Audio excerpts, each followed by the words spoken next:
El factor de riesgo biológico, por su parte, hace referencia al contacto con microorganismos patógenos.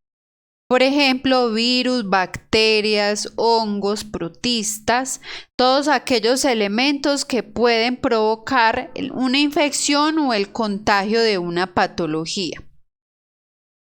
Hay muchos trabajos en los que se exponen los empleados a este riesgo.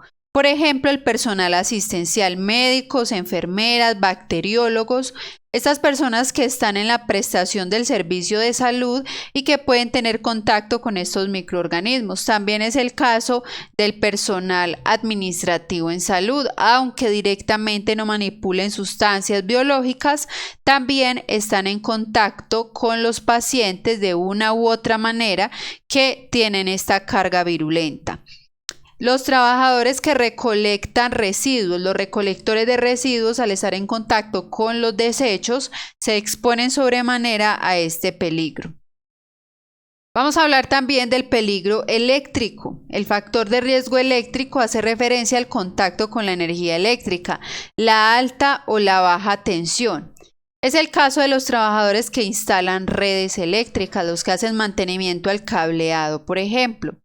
En las oficinas, pese a que la razón de ser o el trabajo inicial de una persona en una oficina no es pues el eléctrico, los elementos que utilizan en las oficinas requieren de energía para poder funcionar. Entonces, estos cables, cuando están saturados, los tomacorrientes, o hay muchos cables, que eso es muy usual en las oficinas, se presenta la exposición al peligro eléctrico.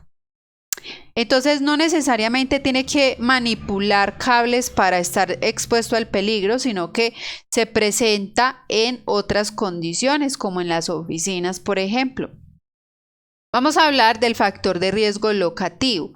Este factor de riesgo hace referencia a dos elementos en especial, que son el desorden en el lugar y las condiciones inseguras.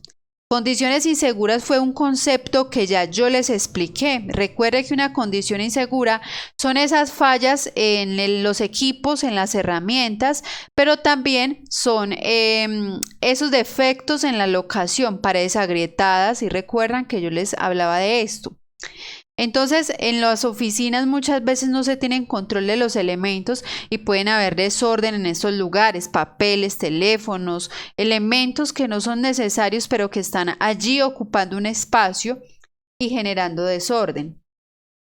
Hay muchos trabajos que también por su naturaleza van a generar desorden. Ese es el caso de los talleres de mecánica. Que tienen un tornillo acá, una herramienta acá, elementos dispuestos por doquier que generan mucho desorden. También en los jardines infantiles, que hay un tetero, una silla, un niño, hay elementos por todas partes que generan desorden y aumentan la probabilidad de sufrir un accidente. Vamos a hablar del factor de riesgo ergonómico. Este factor de riesgo hace referencia al cuerpo y a su utilización.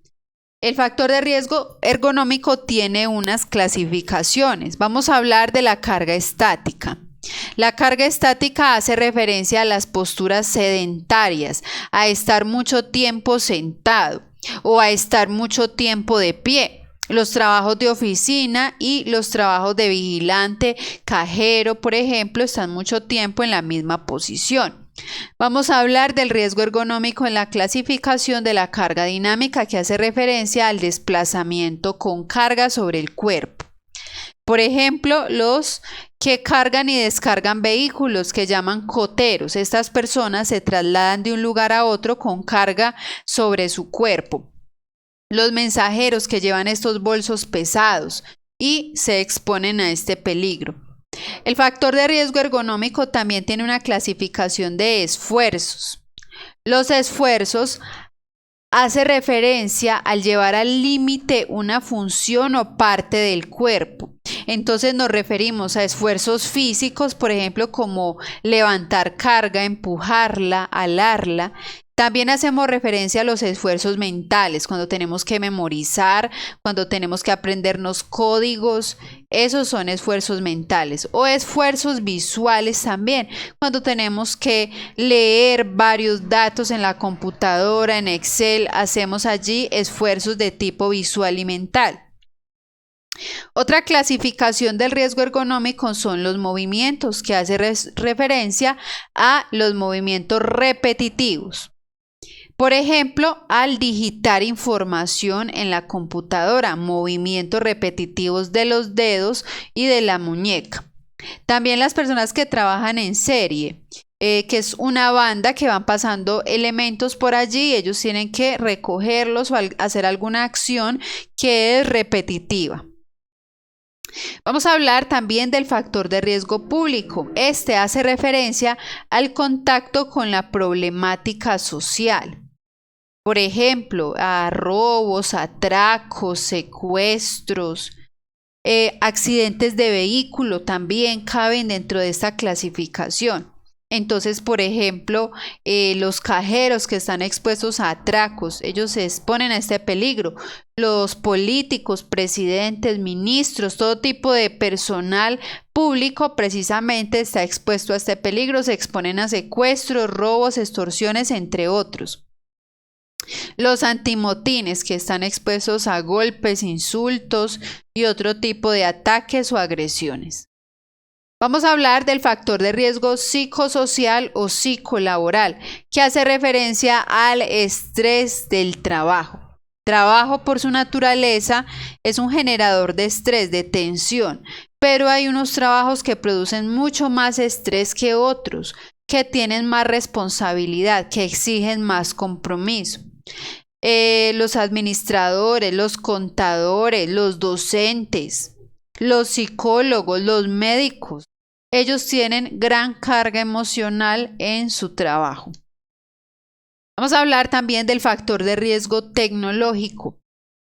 Escúchenme muy bien, el factor de riesgo tecnológico no hace referencia a la tecnología, virus informáticos, no. Eso no es el riesgo tecnológico. El riesgo tecnológico hace referencia a la posibilidad de explosiones, derrame de sustancias peligrosas, explosiones, incendios, fugas de gases, de líquidos inflamables. Es el caso entonces de las estaciones de servicio de combustible. Ellos están propensos a una explosión o a una fuga de una sustancia como es la gasolina, que es sumamente inflamable. Las petroleras también manipulan sustancias químicas altamente explosivas y combustibles. También los bomberos, que se encargan de mitigar todo este tipo de llamas que se presentan en las emergencias. Ellos están expuestos entonces a este peligro tecnológico.